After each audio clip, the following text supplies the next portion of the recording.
Bienvenue sur cette vidéo qui sera consacrée à l'écran pour voiture CarPod Go T3 Pro de 2025. Cet écran va vous permettre de rajouter Apple CarPlay et Android Auto très facilement dans votre voiture avec une compatibilité sans fil et un magnifique écran laminé à 60 fps. Il fait partie des meilleurs écrans que l'on peut trouver de ce type pour équiper votre voiture d'Apple CarPlay et Android Auto, et nous allons découvrir dans ce test ses points forts et ses points faibles. Vous pouvez retrouver cet écran sur le site officiel de CarPod Go, je vous mettrai le lien en description. Il existe plusieurs versions de cet écran, dont une version spécialisée pour les Tesla. Vous pouvez également trouver une version qui n'est pas équipée du Bluetooth, et je vous conseille quand même de prendre cette version, en particulier si votre voiture est équipée du Bluetooth. Vous avez également la possibilité de commander avec cet écran plusieurs accessoires, comme une caméra de recul ou un petit câble qui permet de rajouter le Bluetooth dans votre voiture si elle n'est pas déjà équipée. Mais sans plus attendre, je vous propose de passer directement au déballage pour voir ce qui accompagne cet écran.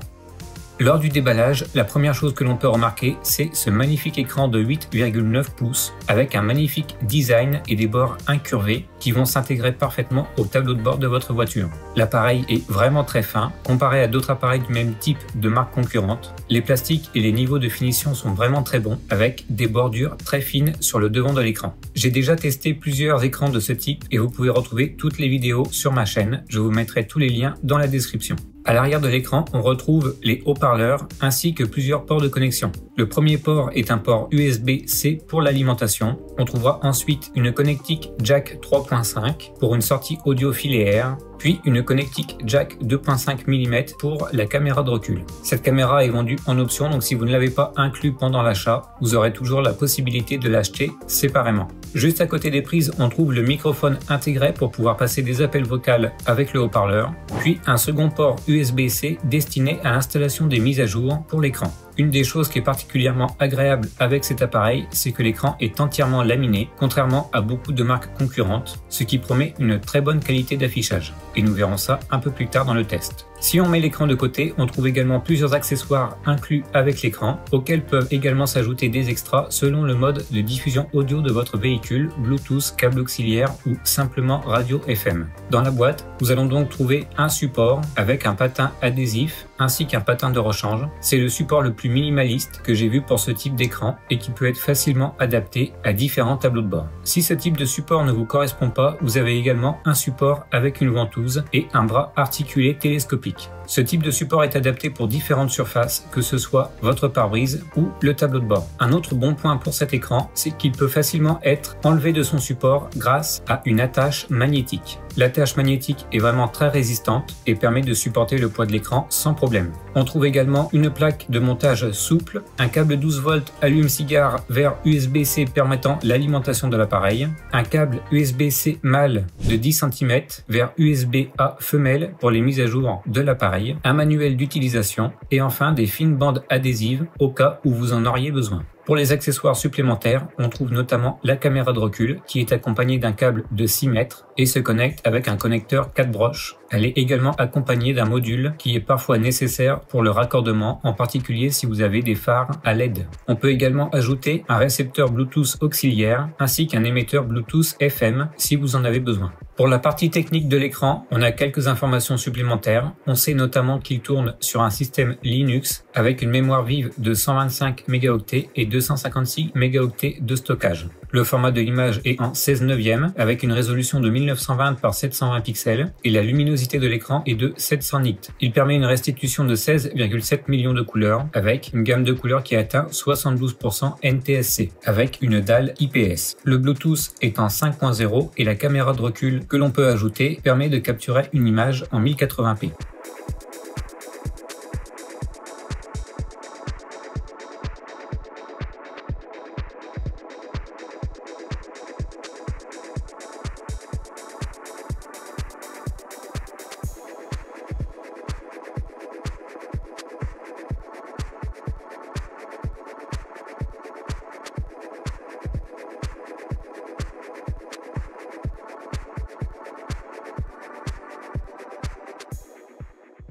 Une des forces de cet appareil, c'est que l'on peut enlever le support extrêmement facilement grâce à un système aimanté. L'aimant est suffisamment puissant pour supporter le poids de l'écran, mais vous pouvez sans problème l'enlever quand vous quittez votre véhicule si vous ne voulez pas qu'on vous le vole. L'autre avantage avec ce support à rotule, c'est que vous pouvez sans problème le changer pour un autre système de support. Dans la boîte, vous allez trouver un système de support avec un pied à ventouse que vous pouvez coller soit sur votre tableau de bord, soit sur votre pare-brise.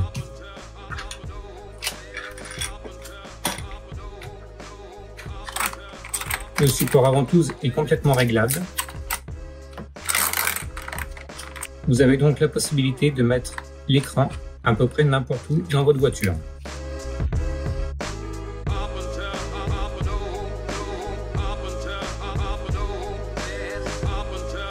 Je vais à présent raccorder l'écran à l'alimentation et vous allez pouvoir constater la vitesse avec laquelle cet écran démarre en seulement quelques secondes.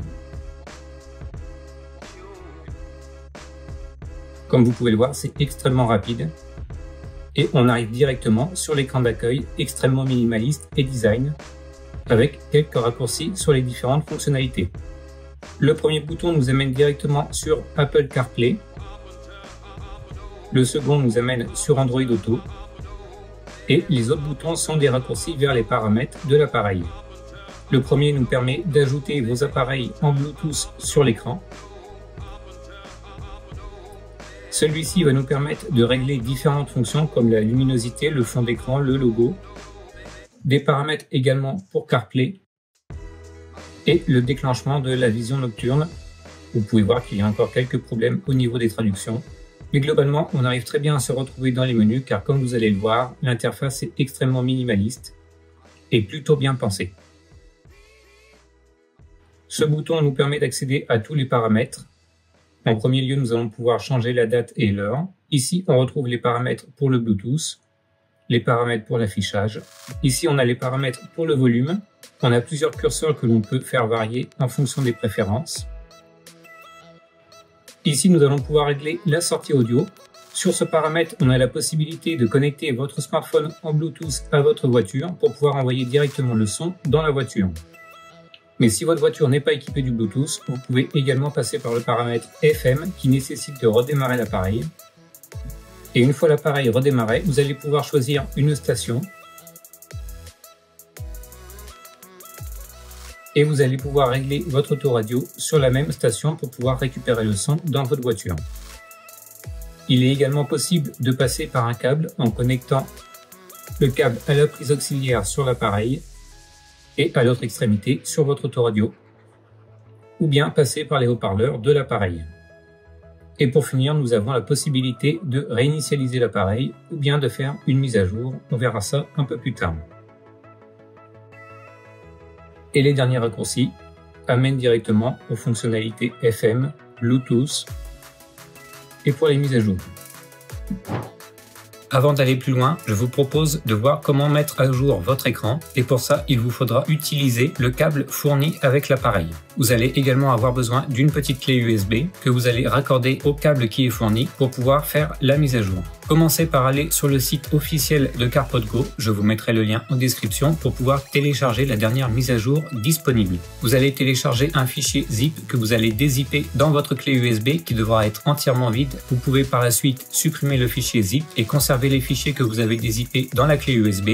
Une fois que vous avez récupéré la mise à jour, vous connectez la clé USB dans le câble, puis vous connectez le câble sur la prise USB-C de l'écran qui sert à faire les mises à jour. Vous pourrez ensuite aller dans les menus du CarPodGo et lancer la mise à jour. Patientez pendant que la mise à jour se fait. Une fois terminée, l'appareil va redémarrer et si tout s'est bien passé, normalement la mise à jour sera terminée. Les mises à jour permettent d'assurer la sécurité de l'appareil et de rajouter des fonctionnalités et corriger des bugs qui pourraient être présents. Je n'ai eu aucun problème et les performances de l'appareil sont vraiment remarquables et je n'ai constaté absolument aucun bug pour le moment.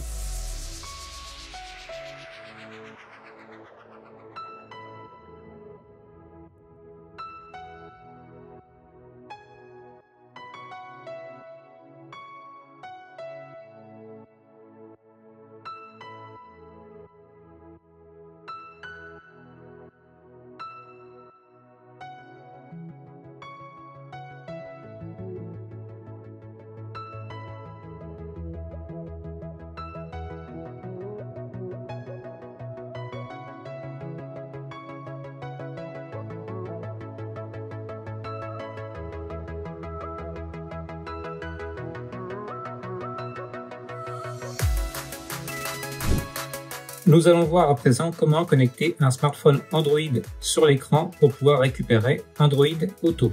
Pour commencer, vous allez aller sur cette icône, puis dans votre smartphone, vous allez retrouver l'appareil dans le menu Bluetooth. Une fois que l'appareil a été retrouvé, vous pouvez cliquer sur Connexion, S'associer, et Android Auto va automatiquement démarrer sur l'écran.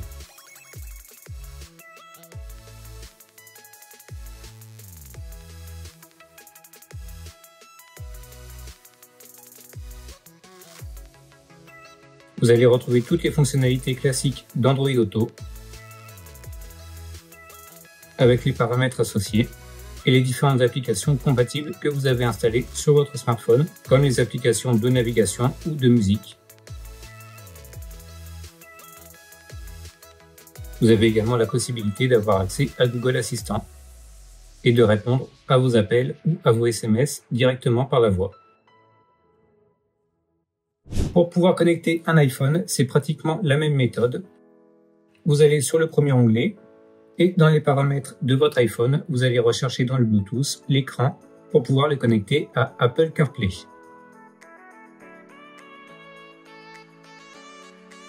Vous lancez la connexion. Vous cliquez sur Jumelage et Autoriser. Vous vous connectez à CarPlay.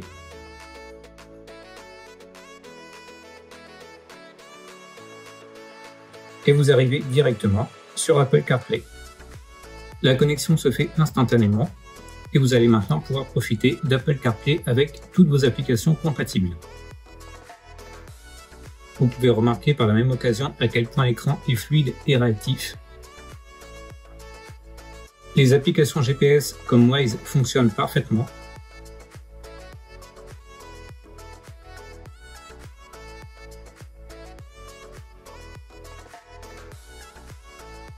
Vous avez également la possibilité de gérer la musique.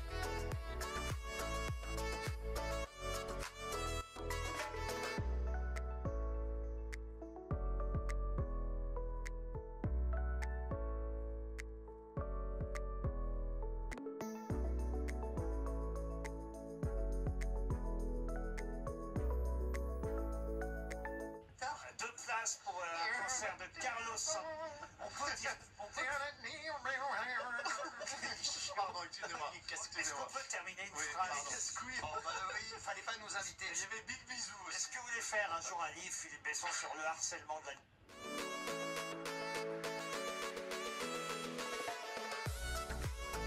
Rouler en électrique? Ok. Avec un design audacieux? Ok. Et sans dépasser mon budget? Ok. Chez Opel, l'électrique coche toutes les cases. Pendant les portes ouvertes, roulez en électrique des 149 € par mois seulement. Rendez-vous chez votre concessionnaire Opel pour en profiter. Pour Corsa LLD 36 mois, premier loyer 5 500 €, bonus écologique 4 000 € déduit. Offre à particulier sur V. d'autrefois, c'était un gars loyal, honnête et droit.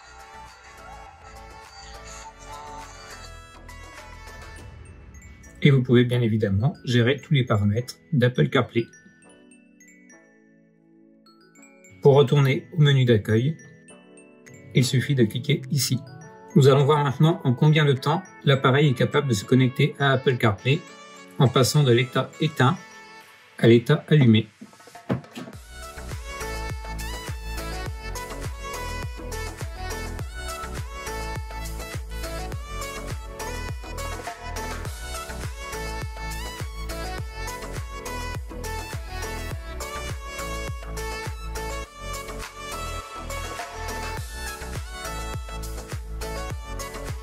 Comme vous pouvez le voir, la connexion est extrêmement rapide. En seulement quelques secondes, on se retrouve sur la page d'accueil d'Apple CarPlay. Et c'est exactement la même chose pour Android Auto. Petit plus, si vous souhaitez passer du mode nocturne au mode joie, vous pouvez simplement glisser votre doigt de haut en bas comme ceci. Je vais maintenant vous montrer les différents accessoires que vous pouvez avoir avec cet écran en option, comme cette caméra de recul qui fonctionne parfaitement avec l'écran, que vous allez pouvoir raccorder sur le côté de l'écran avec ce câble. Pour ce faire, il vous suffit de raccorder le câble à la connectique et ensuite de raccorder la caméra sur cette connectique 4 broches.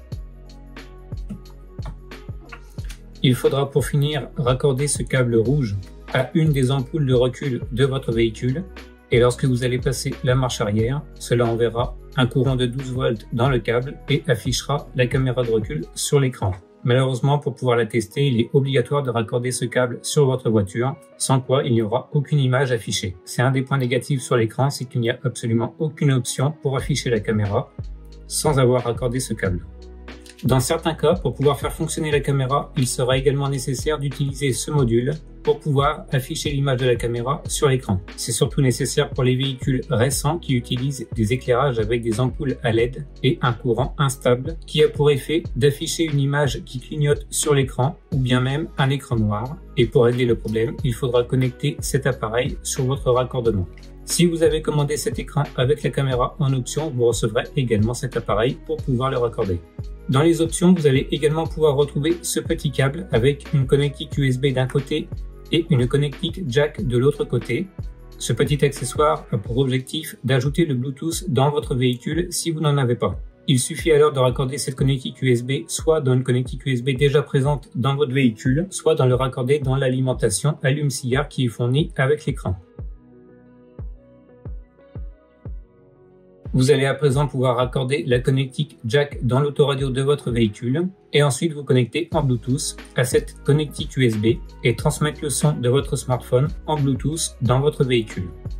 D'après mon expérience et mes tests, c'est probablement le meilleur écran, voire même le meilleur écran compatible Apple CarPlay et Android Auto en sans fil qu'on peut trouver sur le marché. L'écran est vraiment magnifique et extrêmement fluide et le design de l'interface est vraiment magnifique, épuré de toutes les fonctionnalités parasites et donc très accessible pour les personnes qui ne sont pas forcément technophiles. Le démarrage de l'appareil est très rapide. En seulement quelques secondes, vous arrivez déjà sur l'écran d'accueil et quelques secondes de plus pour arriver sur Android Auto ou Apple CarPlay. Comparé à d'autres écrans concurrents, il manque peut-être quelques fonctionnalités, comme la possibilité de caster son smartphone directement sur l'écran, mais ce n'est pas la fonctionnalité qu'on utilise le plus souvent, donc une grande majorité des utilisateurs s'en passeront largement. Il n'y a pas non plus de caméra à l'arrière de l'écran qui pourrait servir de dashcam en cas d'accident pour enregistrer tout ce qui se passe sur la route. Ça arrivera peut-être sur les prochains modèles, mais c'est également quelque chose qui est présent sur beaucoup d'appareils concurrents qu'on ne retrouve pas sur ce modèle. Toutefois, l'expérience utilisateur est tellement bonne que cela compense largement ces quelques manques que l'on peut trouver sur ce modèle en comparaison avec la concurrence. Maintenant qu'on a fait le tour des fonctionnalités principales, je vous propose d'aller directement l'installer dans la voiture pour voir à quoi cela ressemble. Pour la partie installation, le CarPod Go T3 est un véritable jeu d'enfant. Il suffit de commencer à fixer le support de votre choix, ventouse ou adhésif, et une fois en place, aimanter simplement l'appareil sur le support, brancher le câble USB dans le port prévu à cet effet et connecter l'autre extrémité à la prise allume-cigare de votre véhicule. L'écran va commencer à s'allumer et vous aurez plus qu'à profiter d'Apple CarPlay ou d'Android Auto. La caméra de recul en option peut être un peu plus compliquée à installer, mais on retrouve le même système que pour tous les autres écrans. Il s'agit de raccorder la caméra sur l'écran et de faire passer le câble derrière les garnitures de votre voiture jusqu'à votre plaque d'immatriculation et ensuite raccorder le câble rouge sur l'ampoule de marche arrière de votre véhicule pour renvoyer l'image sur l'écran lorsque vous passez la marche arrière. Cela demande un peu plus de temps et pourra être plus ou moins compliqué selon votre véhicule, mais ça reste quelque chose de relativement accessible si vous êtes un peu bricoleur. Comme vous pouvez le voir, l'écran s'intègre parfaitement au tableau de bord de la voiture sans prendre trop de place et en donnant un très bon confort pour la navigation. Je vais vous mettre quelques images capturées de l'écran dans la voiture pendant son utilisation. Pour conclure, je dirais que ce CarPod Go T3 Pro se distingue sans conteste parmi les meilleurs que j'ai pu tester jusqu'à présent. Ce modèle est vraiment élégant avec une qualité de finition fantastique et une très bonne qualité de son également pendant les appels. Son écran laminé est parfaitement fluide avec ses 60 fps et j'apprécie tout particulièrement la simplicité d'utilisation de l'écran avec une interface très soignée et facile à utiliser. Il peut manquer encore de quelques options comme la possibilité d'accéder à la caméra de recul sans passer la marche arrière ou bien l'ajout d'une caméra à l'arrière de l'écran pour être utilisé comme une dashcam, mais cela arrivera sans doute sur les prochains modèles ou avec de nouvelles mises à jour. Il fait probablement partie des écrans permettant d'avoir Apple CarPlay et Android Auto sans fil les plus chers, mais il est également un des plus performants, des plus beaux et des mieux finis que j'ai pu tester. et il excelle dans ses fonctionnalités principales telles que la navigation, la lecture de musique et l'utilisation du mode main libre de votre téléphone. En bref, il répondra parfaitement aux attentes sans montrer de défauts majeurs, et pour les conducteurs en quête de solutions CarPlay et Android Auto, le CarPod Go T3 Pro constitue indéniablement une excellente option. Voilà qui conclut cette vidéo, j'espère que vous avez apprécié. Si c'est le cas, n'hésitez pas à laisser un petit pouce pour soutenir la vidéo. Vous pouvez également poser vos questions dans l'espace commentaire juste en dessous. Et si vous souhaitez avoir plus de vidéos de tests à l'avenir, n'oubliez pas de vous abonner. Quant à moi, je vous dis à très bientôt pour de nouvelles vidéos.